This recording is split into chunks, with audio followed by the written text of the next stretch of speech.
이제 계속해서 오늘 본문의 말씀을 보면 하나님은 어떤 분이신가, 하나님의 주권에 대해서 우리에게 말씀을 해주고 있습니다. 우리가 때때로 궁금해할 때가 있고 때때로 억울해할 때도 있고 때에 따라서 이해하지 못해서 힘들어할 때가 있습니다.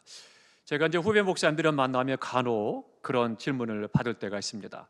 근데 여러 가지 질문 가운데 공통적으로 들었던 질문 중에 하나가 뭐냐면 왜 나는 목회가 이럴까요? 라는 질문을 받습니다. 그 이야기는 목회를 하면서 그래가면서 내가 학교 다닐 때는 공부도 잘했고 또 여러 가지 면에서 뛰어났는데 목회를 하다 보니까 학교 다닐 때 나보다 못했던 친구들이 목회가 더 크고 목회를 더 잘하는 것 같아요. 왜 그럴까요? 라고 하면서 힘들어하는, 그래서는 마음이 어려워하고 또 자존심에 스크래치가 일어서 힘들어하기도 하고 뭐 그런 여러 가지 생각들을 갖고 있는 그런 것들을 질문을 받게 됩니다. 우리 성도님께서는 어떠십니까? 한 후배 목사님을 만났더니 이제 시골에서 작은 교회에서 목회를 하십니다. 그런데 큰 교회, 서울의 큰 교회에서 전도로 돕겠다고 왔어요. 선교하겠다고 와서 도와주겠다고 왔는데 와서는 목사님에게 가르치는 거예요. 목회는 그렇게 하면 안 돼요. 시작을 해가지고 목사님에게 이렇게 해라 저렇게 해라, 장로님, 권사님, 집사님들이 계속 그런 얘기를 한 거예요. 그러니까 그 목사님이 너무 속이 상한 거예요. 도대체 이게 뭔가라는 생각이 드는 거죠. 그러면서 그것 때문에 또 마음이 힘들고 어려워서 두 번 다시 내가 선교팀을 받지 않으리라 그렇게 생각을 하고 결심을 했다라고 그래요. 근데 왜 그럴까요? 그런 부분들이 있으면서 많은 목회자들이 또한 어려움을 겪기도 하고 또 마음의 괴로움을 겪기도 하고 의아해 하기도 합니다.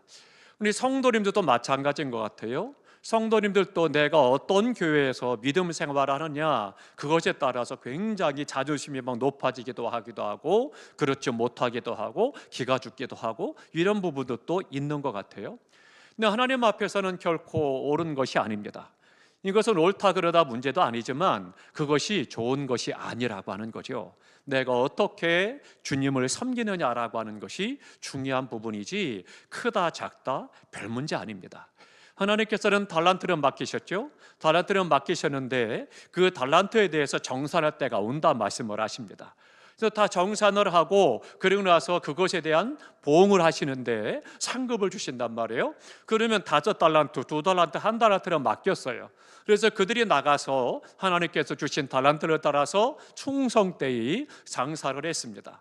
그런데 5달란트 받은 사람, 2달란트 받은 사람은 열심히 해서 똑같이 5달란트를 남기고 2달란트를 남겼어요. 그래서 그들이 하나님 앞에 왔을 때 주인 되신 하나님께서 뭐라고 그래요? 잘했다, 충성된 종아, 내가 작은 일에 충성하였으니 내가 큰 것 또한 너에게 맡기겠다 말씀하시죠. 그리고는 하나님께서 똑같은 상급을 말씀하셔요. 그런데 5달란트 남긴 사람이나 2달란트 남긴 사람이나 5달란트 받은 사람이나 2달란트 받은 사람이나 하나님께서는 동일하게 칭찬과 동일한 축복을 말씀해 주셨죠. 그런데 1달란트는 어떻습니까? 구인을 판단하고 그리고 자기의 판단에 따라서 가서 잃어버릴까 땅에 감추어 두었다가 가지고 와서 주인의 것을 받으십시오라고 합니다. 그랬더니 주님께서 뭐라고 하십니까? 악하고 게으른 종아 이렇게 말씀하시죠. 그래서는 그를 책망하고 바깥 어두운 데서 슬플 것을 말씀하시죠. 오늘 우리가 이 땅에서 어떤 목회를 하느냐, 어떤 몇 명이 모이고 어떤 교회에서 목회하느냐 물론 중요할 수 있겠습니다. 그러나 하나님께서는 그거 별로 중요하게 여기지도 않으신다는 거죠. 과연 내가 너에게 맡긴 그 사명을 잘 감당했느냐, 하나님께서는 그것을 보신다라고 하는 거예요. 그러니까 우리가 어떤 상황 속에서 내가 어떤 교회에서 어떻게 신앙생활을 하느냐 물론 중요하겠죠. 영이 살아있느냐, 하나님이 함께 하시느냐 이런 것들 중요한 부분입니다. 그러나 숫자 가지고 크기 가지고 이야기해서 우리 교회가 큰 교회다 적은 교회다 한다면 그것은 어리석은 겁니다. 하나님께서는 별로 그것을 중요하게 여기지 않아요. 그러면 또 한 가지, 지금 가정에는 그릇이 많다고 말씀하죠. 큰 그릇도 있고 작은 그릇도 있고 귀한 그릇도 있고 그렇지 못한 그릇도 있는데 중요한 것은 그 많은 종류의 그릇들이 있는데 어떤 그릇을 하나님이 쓰시느냐 그것을 말씀하시죠.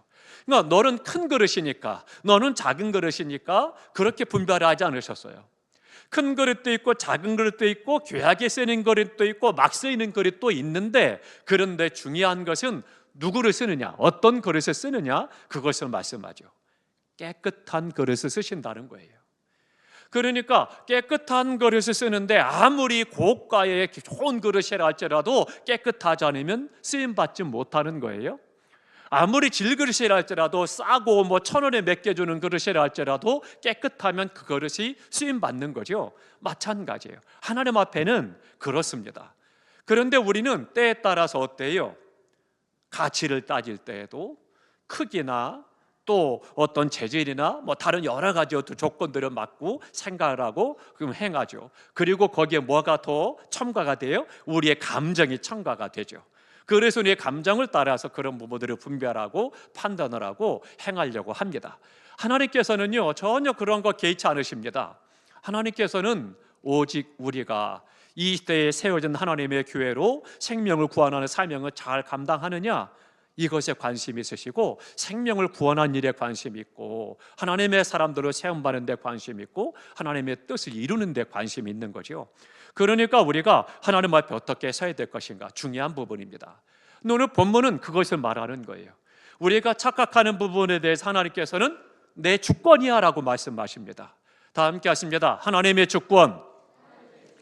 하나님의 주권을 우리에게 인정할 것을 말씀하고 있는 거죠. 이 문제가 해결이 되고 이 말씀이 우리 안에 깨달아지게 되면, 그러면 우리가 신앙생활이 더욱더 성장하고 성숙한 하나님의 사람으로 살아갈 수가 있는 겁니다. 그러면 오늘 본문에 뭘 질문하느냐, 지난주 말씀드린 대로 뭐예요? 하나님께서는 누구는 사랑했고 누구는 사랑하지 아니했다, 그렇게 말씀하죠. 형제가 쌍둥이로 태어남에도 불구하고 모태에서부터 내가 누구를 택했고 그래서 형이 동생을 섬길 거다, 그렇게 말씀하고 계십니다. 그러면 우리가 인간적으로 생각해 볼 때, 또 순리적으로 생각해 볼 때, 상식적으로 생각해 볼 때도 어때요? 하나님은 장자, 첫째를 중요하게 계시고 그에게 갑자기 복을 주시잖아요. 그런데 하나님께서는 바꾸셨다는 거죠. 차자를 더 귀하게 여기고 그리고는 형이 동생을 섬길 거다 말씀하고 있는 거죠. 그러니까 우리가 하나님 왜 이랬다 저랬다 하십니까? 오해할 수 있는 거죠.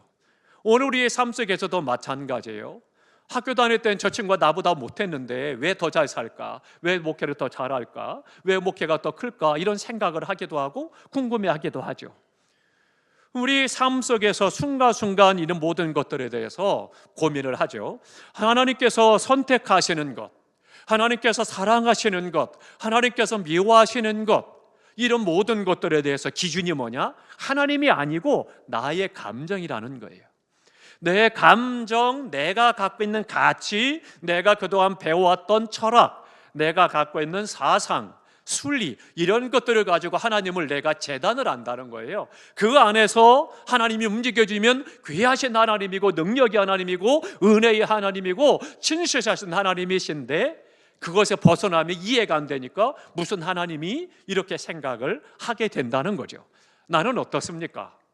우리가 하나님에 대해서 내 삶에 내가 계획하고 내가 생각하고 내가 바라고 원하는 것, 또 내가 믿음으로 행했으니까, 내가 충성하고 했으니까, 하나님 앞에 믿음으로 살았으니까 당연히, 그런데 하나님께서는 그렇지 않더라는 때가 있다는 거죠. 그러면 그런 때 고민하게 되는 거죠. 요즘에 하나님 앞에 내가 어떤 고민을 하고 있습니까? 믿음으로 살아가고 은혜로 살아감에도 불구하고 순간순간 이것 때문에 힘들어하는 경우들이 있는데요, 잘 살펴야 되겠습니다. 하나님께서는 선택하신다 말씀하셔요. 그래서 선택하시되 어떤 이는 사랑하고 어떤 이는 미워하신다, 그렇게 말씀하죠. 그러면 하나님께서 누구는 사랑하고 누구는 선택하고 누구는 버리고 누구는 싫어한다라면 이 하나님이 공의 하나님이십니까? 정의 하나님이세요? 아니잖아요. 그런데 그것을 왜 아니라고 할까요? 그 기준이 뭐예요? 내가 생각하는 기준, 내가 그동안 배워왔던 기준을 가지고 하나님 그건 공의롭지 않잖아요, 정의롭지 않잖아요 라고 이야기를 한다라고 하는 거죠. 그런 하나님이 과연 정의로우신가? 태어나기 전부터 모태에서부터 거기서부터 하나님이 택하셨고 버리셨다라고 말씀하셨는데 그것이 과연 하나님 공평하신 하나님이십니까? 질문을 하죠. 그러면 우리가 생각할 때 이거 아닌데 누구나 다 알아요. 그렇다고 한다면 그 하나님은 불의하신 하나님이시냐? 그거예요. 내가 생각할 때 불의하다라고 할 수밖에 없는 거죠. 근데 그것에 대해서 인정하지 않잖아요. 왜? 하나님이시니까 감히 내가 하나님을 불의하다고 말하지 못하는 거죠. 그런데 나의 논리는 어때요? 하나님을 불의하다라고 지금 항변하고 있는 거예요. 하나님 그럴 수 있습니까? 라고 이야기하는 거죠. 하나님은 공평하신 하나님이잖아요. 정의로운 하나님이시잖아요. 의롭잖아요. 그런데 왜 누구는 택하고 누구는 버려요? 누구는 사랑하고 누구는 싫어하십니까? 이거 아니잖아요 라고 이야기하죠. 그러면 그 얘기는 하나님이 불의하다는 이야기예요. 그런데 그것에 대해서는 또 두려우니까 인정하지 않죠. 이율배반적이죠. 어떻습니까? 하나님을, 어떤 하나님을 우리가 알고 있습니까? 그런데 바울은 그 질문을 이야기하면서 오늘 본문에 분명하게 말합니다. 그럴 수 없다. 하나님은 불의하신 하나님이 아니다 단언을 하고 있다라고 하는 거죠. 이게 중요한 부분입니다. 이 부분을 오늘 본문 계속해서 말씀을 해주고 있는 것이 이제 마지막 절까지 하나님의 주권에 대해서 말씀을 하고 있습니다. 그러면 이제 하나님께서는 긍휼을 베푸신다라고 말씀하는데 14절에 보니까 그런즉 우리가 무슨 말을 하리요? 하나님께 불의가 있느냐?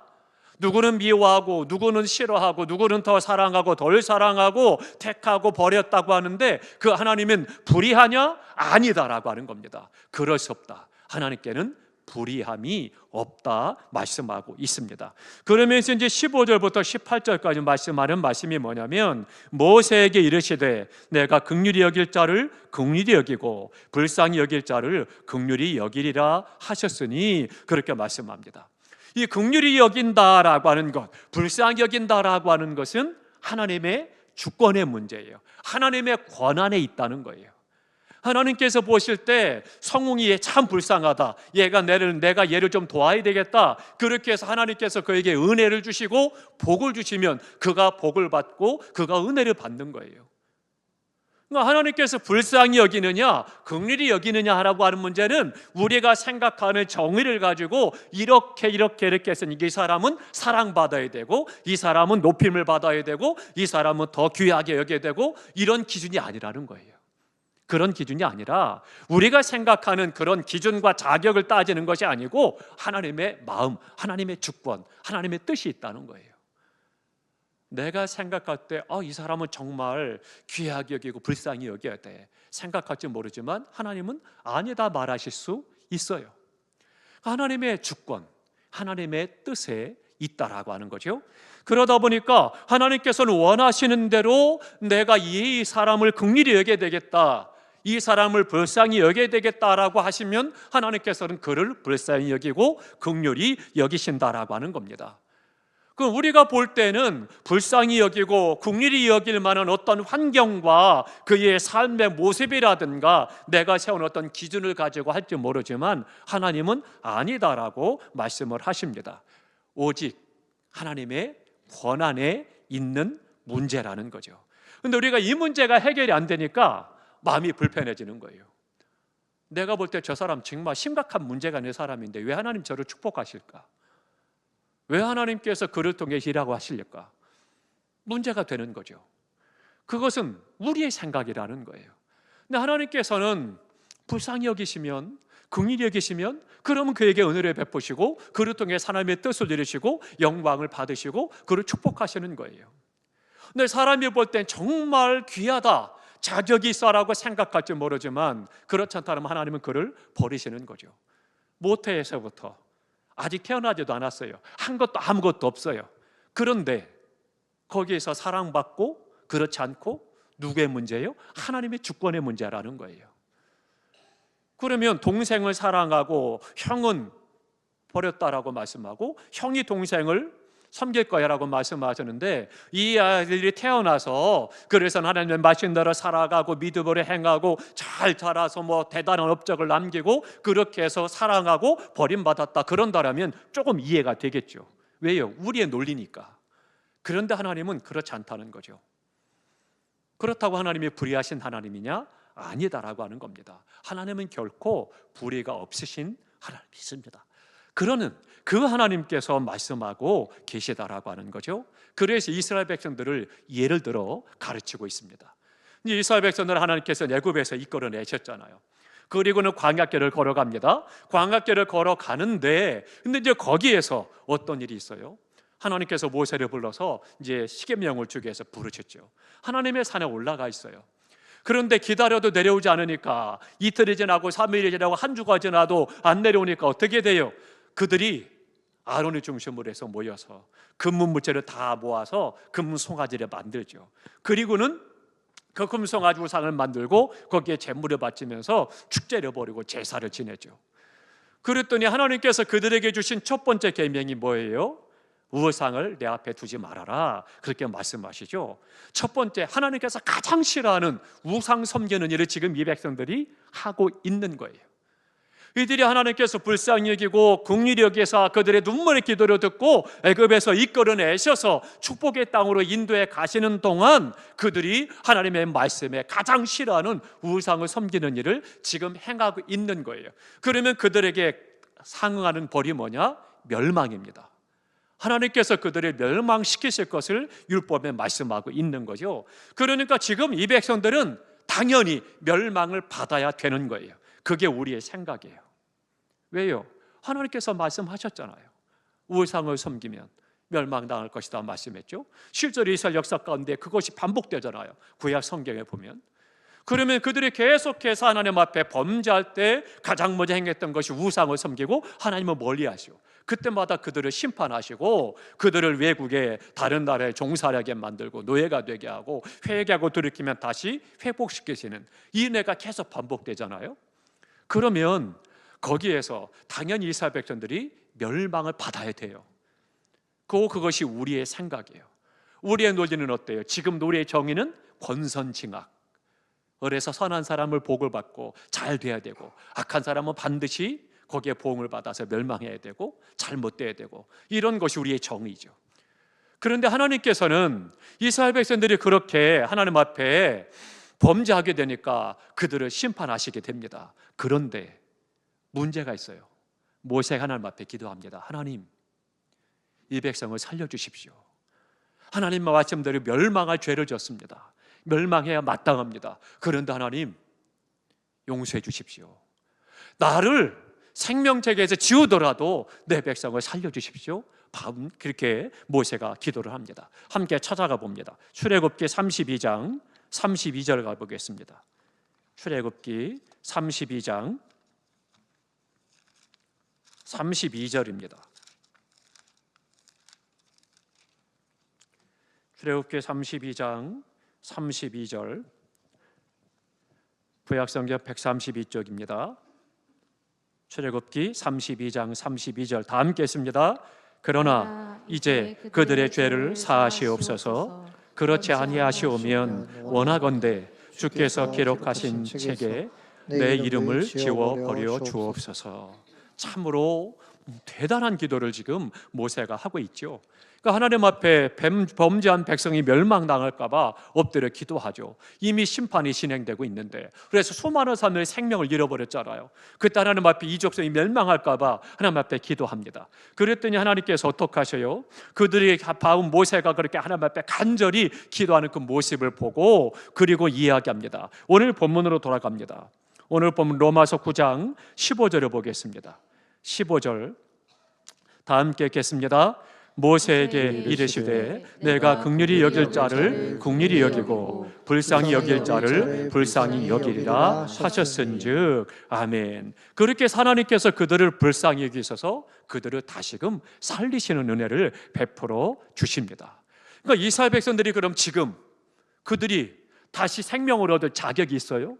없잖아요. 이미 범죄한 죄인들이에요. 하나님께서 가장 싫어하는 죄를 지은 그 사람들인데 그들은 아직 회개하지도 않았어요. 돌이키지도 않았어요. 그런데 아무런 자격도 없지만, 공로도 없지만, 조건도 맞지 않지만 하나님은 그들을 모세의 기도로 들으시고 불쌍히 여기신 거예요. 긍휼히 여기신 거예요. 그래서 그들을 살려주시게 됩니다. 이것이 하나님의 정의요, 하나님의 공의예요. 하나님의 주권의 문제라는 거예요. 이것이 인정되지 않으면 우리의 삶 속에서 계속해서 믿음이 성장하지 못하고 계속 시험 드는데 내 생각과 내 판단과 내 감정을 가지고 시험에 들었다가 은혜 받았다가 반복되는 거예요. 결국은 그 신앙이 건강하지 못한 신앙이요, 올바른 신앙생활도 아니요, 종교 생활을 하는 거예요. 그래서 어떻게 돼요? 내가 원하는 대로만 다 이루어지는 하나님만을 기대하고 바라는 거죠. 그렇지 않습니다. 우리의 믿음은 그런 믿음이 아닙니다. 그렇기 때문에 우리가 하나님 앞에 아무런 자격도 없는 이스라엘 백성들을 하나님께서 긍휼히 여기시고 불쌍히 여기시고 구원하셨다라고 하는 것을 말씀하고 있는 것입니다. 하나님은 자비의 하나님, 긍휼이 풍성하신 하나님이심을 믿으시기 바랍니다. 솔직히 말씀을 드리면 이 하나님의 자비와 긍휼하심이 없었다라면 우리는 한 사람도 구원받을 사람이 없는 거예요.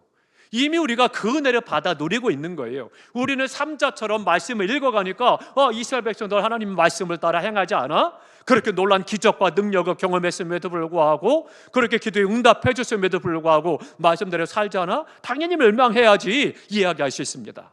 왜요? 내가 아니고 삼자니까. 그런데 돌이켜보면 어때요? 이미 우리가 그 은혜를 받은 거예요. 하나님의 긍휼하심과 자비하심으로 하나님께서 내게 이 사랑을 베푸시고 은혜로 구원의 은혜를 베풀어 주신 거예요. 삶도 마찬가지입니다. 그렇기 때문에 우리가 하나님 앞에, 하나님은 하나님의 뜻대로 하나님의 원하시는 대로 긍휼을 베푸시는 하나님이신 것입니다.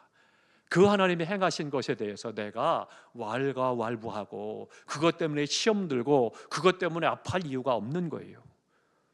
사랑하는 성도 여러분, 말씀 안에 견고히 서시기 바랍니다.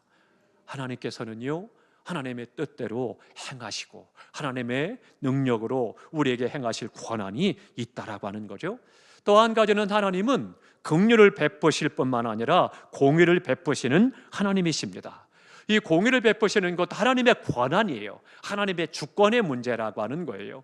그러니까 그 문제를 말씀하면서 누구를 이야기하셨느냐? 오늘 본문에 보니까 바로 왕을 이야기를 하고 있습니다. 그러면 하나님께서 오늘 본문에 보니까 그렇게 말씀을 하고 있습니다. 우리 17절 보겠습니다. 17절에 보면 성경이 바로에게 이르시되 내가 이 일을 위하여 너를 세웠으니 곧 너로 말미암아 내 능력을 보이고 내 이름이 온 땅에 전파되게 하려 함이라 하셨으니, 그렇게 말씀하고 있습니다. 그러면 이 바로에게라고 하는 것은 애굽의 바로를 말합니다. 그러니까 바로에게 이르시되 내가 너희를 위하여 너를 세웠으니, 그렇게 말씀하고 있습니다. 하나님께서 바로를 세웠다라고 하는 말씀은 뭐냐면요, 세계 역사에 바로가 이름이 등장하도록 그를 세우심을 허락하셨다, 그 말씀이에요. 그 전 세계 수많은 나라의 왕국이 세워지고 만국이 멸망하고 수많은 왕들이 등장을 하고 없어지는데, 그런데 세계 역사 가운데 바로가 왕으로 등장하고 역사의 이름이 기록되는 것에 대해서 하나님이 허락하셨다는 거예요. 그래서 그를 세웠다, 그렇게 말씀하고 있는 것입니다. 로마서 13장으로 가보겠습니다. 로마서 13장 1절입니다. 굉장히 중요한 말씀입니다. 로마서 13장 1절 다 함께 있습니다. 각 사람은 위에 있는 권세들에게 복종하라. 권세는 하나님으로부터 나지 않음이 없나니 모든 권세는 다 하나님께서 정하신 바라. 아멘. 모든 권세는 하나님께서 허락하셔야 되는 거예요. 그러니까 바로 왕도 하나님께서 그에게 허락하셔서 세계 역사에 등장시킨 거예요. 그것을 말씀하고 있는 것입니다. 그러니까 그런 부분에 대해서 우리가 기억할 필요가 있습니다. 그러면 아주 축소를 해서 우리나라를 살펴봅시다. 우리나라 어떻습니까? 대통령에 대해서도 대통령 권세 있는 사람이에요. 권한이 많아요. 그러니까 대통령 한마디에 따라서 정책이 막 움직이고 바뀌어지고 공무원들이 다 막 움직이고 난리 나잖아요. 마찬가지예요. 그런데 대통령이 내 마음에 든다 안 든다 그것을 가지고 뭐라고 그래요? 걔는 이야기하죠. 대통령이 이렇게 이야기하죠. 사람들이 그만큼 권위에 대해서 인정하지 않는다라고 하는 거죠. 그런데 문제는 뭐냐? 내가 인정을 하든 안 하든 그 권위는 하나님이 세우신 거라는 거예요. 그가 악한 자든 선한 자든 하나님께서 세우신다라고 하는 거예요. 그런다면 우리 기독교인들은 어떻게 되느냐? 교회에서 제발 당 얘기하지 마세요. 교회에서 보수다 진보다 그런 얘기하지 마시기 바랍니다. 어떤 모임이든 구역 모임이든 기관 모임이든 교회 이름으로 모인 모임에서 절대 그런 얘기하지 마세요. 그냥 내가 진보다 보수다 뭐 자유다 뭐 이런 거 얘기하는 본인 스스로의 생각은 괜찮아요. 그러나 중요한 것은 뭐 해야 되느냐? 우리 성도들은 위에서 기도하셔야 돼요. 왜요? 그를 통해 하나님의 뜻이 이루어지도록, 그리고 이 나라가 복을 받고 잘 되도록, 대통령이 바른 정책을 펴나가도록, 민생을 잘 살필 수 있도록, 올바른 정책을 할 수 있도록 기도해야 되는 거예요. 내 편이냐 아니냐 그거 따지는 것이 아닙니다. 그것은 세상이 하는 일이에요. 우리 믿는 자들은 그런 것이 아니라 이 나라가 하나님의 권위를 가지고 세워주신 그 의정자들이 올바른 정책을 쳐나갈 수 있도록, 백성을 잘 살필 수 있도록, 국민을 잘 살필 수 있도록, 정의롭고 공의롭게 행할 수 있도록 하나님을 두려워하며 제대로 정치하고 나라를 세워가도록 기도하셔야 되는 거예요. 우리가 그런 부분에 대해서 마찬가지입니다. 하나님께서는요 바로를 그렇게 세우셨다라고 말씀하고 있는 거예요. 그러면 우리가 그렇지 않고 인정하지 못하면 어떻게 되겠어요? 누워서 침 뱉는 거예요. 마치 우리가 하나님께서 세우신 것을 인정하지 않는 것이 된다라고 하는 거죠. 그러니까 하나님의 뜻이 어디 있는가를 구하고 위에서 기도하는 것이 중요합니다. 정말로 나라를 위해서 기도 많이 하셔야 됩니다. 세계 역사를 주관하신 하나님, 미국과 이스라엘 통해서 행하시는 일이 뭡니까? 하나님께 질문하면서, 하나님께 여쭤보면서 우리가 위에서 기도하셔야 되는 거죠. 이 전쟁 때문에 무고한 생명이 죽어가는 것 어때요? 우리가 생각했던 세상의 논리로 볼 때는 불의한 일이에요. 악한 일이에요. 그런데 하나님께서는 어때요? 이스라엘 백성을 애굽에서 끌어내실 때, 그때에 이스라엘 백성 가운데서 어린 양의 피를 바른 자들은 다 죽음의 사자가 넘어갔지만 애굽의 백성들 어때요? 장자가 죽음을 당하잖아요. 우리가 인간의 논리와 인간의 정의로 말한다면 불의하신 하나님이잖아요. 공정하지 않잖아요. 그런데 하나님께서는 아니다라고 말씀하시죠. 하나님의 주권의 문제라는 거예요. 그러니까 우리가 다시 한번 살필 필요가 있는 거죠. 그런데 중요한 게 있습니다. 바로는 사악한 사람입니다.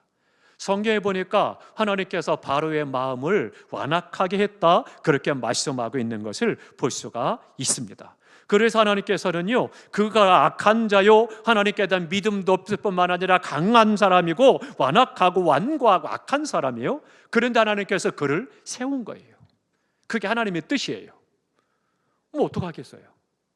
우리가 볼 때는 하나님, 그 사람은 정말 악한 왕인데요, 완고한 사람이고 백성을 죽일 사람들인데요, 그런데 그를 왕으로 세우셔요? 궁금해할지 모르지만, 의아할지 모르지만 그것이 하나님의 뜻이에요. 그래서 바로를 세웠다는 거예요. 그러면 우리가 이제 오해하지 말아야 될 그런 말씀들이 있습니다.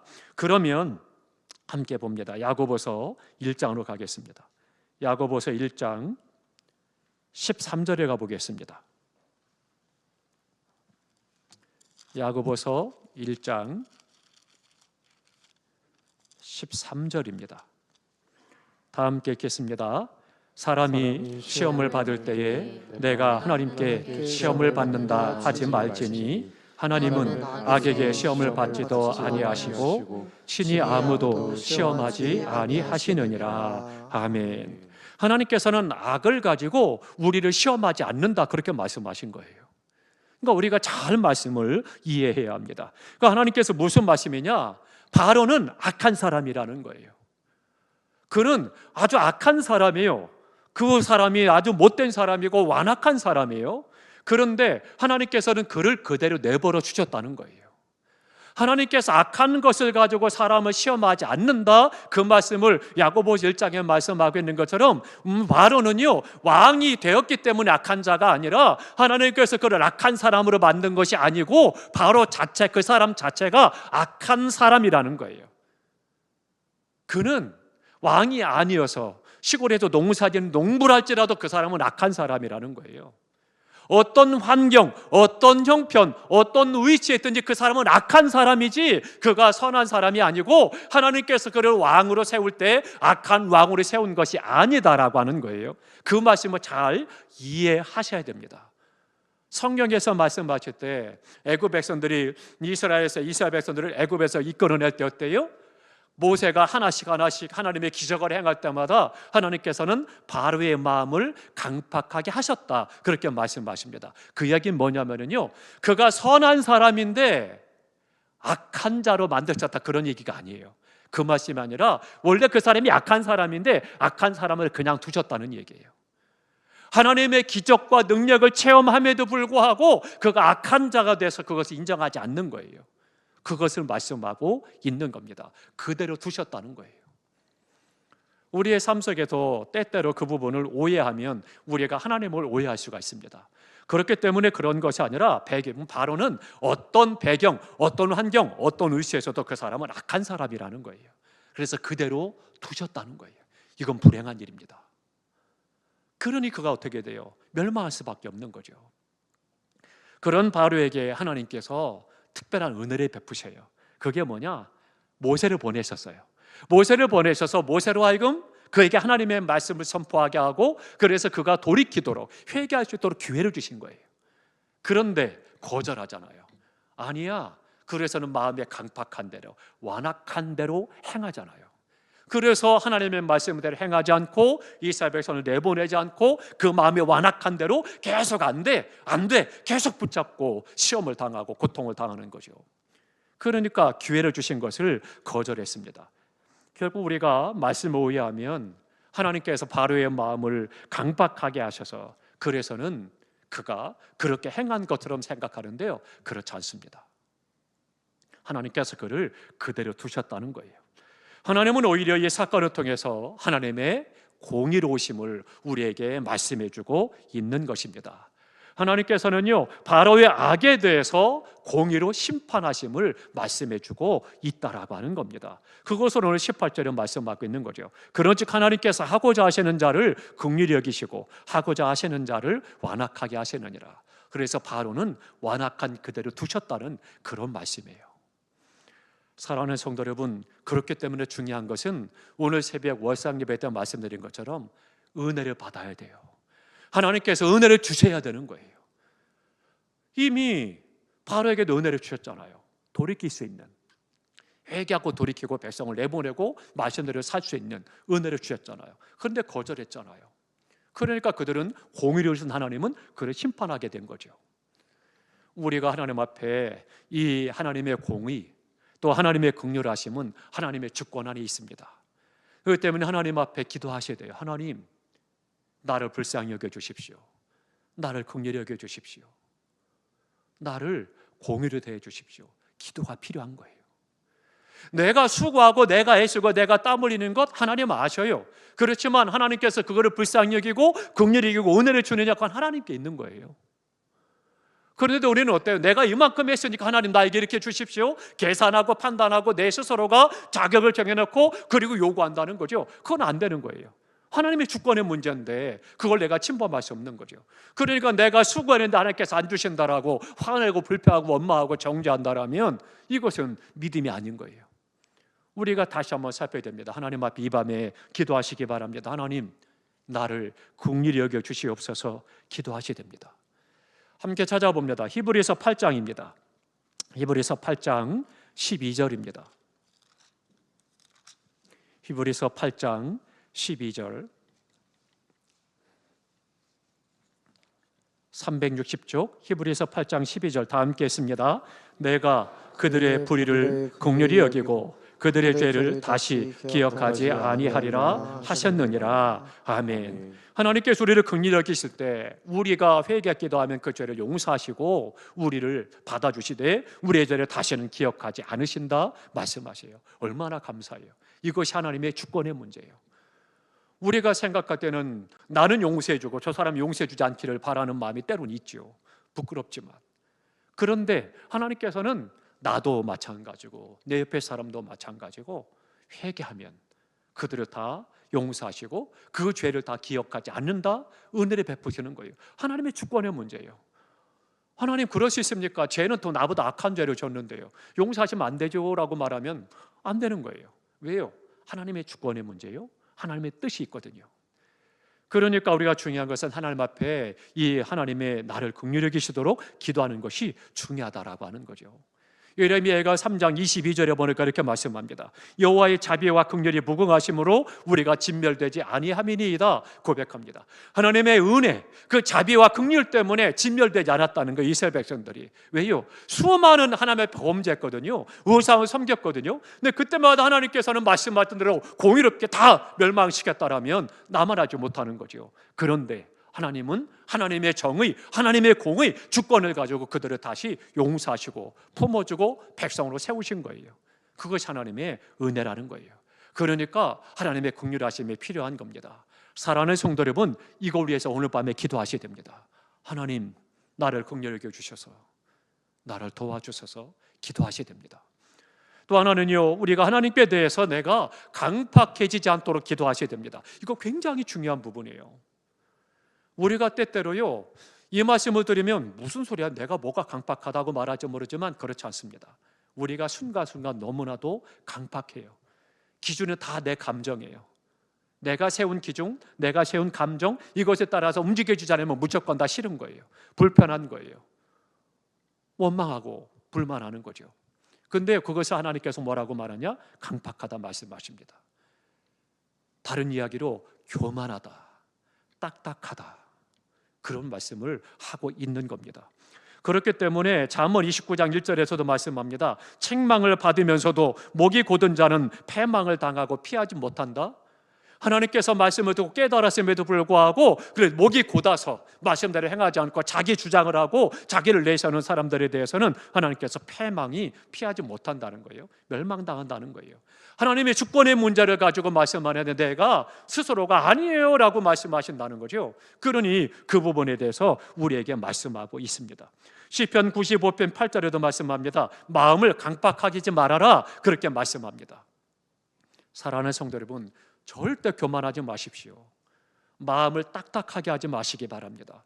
교만할수록, 마음이 딱딱할수록 불만과 원망의 그런 것들이 많아지는 거고요. 하나님 앞에 온전히 믿음으로서 주님을 바라보지 못하는 겁니다. 우리가 다시 한번 서야 합니다. 히브리서 3장 13절에 말씀하고 있는 것처럼 죄의 유혹으로 강박하게 하지 말아라, 그렇게 말씀하고 있습니다. 우리 모두가 다 말씀 안에 견고히 서셔서 오늘 하나님을 알고 그 안에서 내가 겸손하게, 하나님은 겸손한 자를 가까이 하고 그에게 은혜를 주신다라고 말씀하고 있습니다.